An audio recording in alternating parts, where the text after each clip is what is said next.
Hello guys! Magandang gabi at umaga sa inyong lahat. Meron po akong nilutong mais. Kauuwi lang po namin ni Dana galing trabaho. Kumain ako ng konting kanin at kape. Tirahin ko po ngayon tong mais. Pinabili ko to kanina sa aking brothers.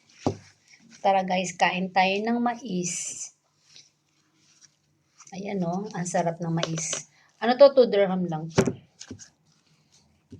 Ano, kaso maliliit yung ngipin niya. Pero mukhang matamis naman po siya. Tara, kain tayo. Maharap siya.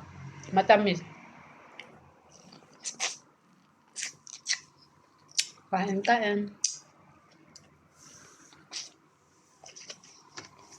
Ang siba ako, no? Dalawa talagang mais ko. Ito kinakain daw to eh. Okay, bye. Thank you for watching. Tara, kain tayo. Bahala na po kayong bumili ng para sa inyo. Bye-bye.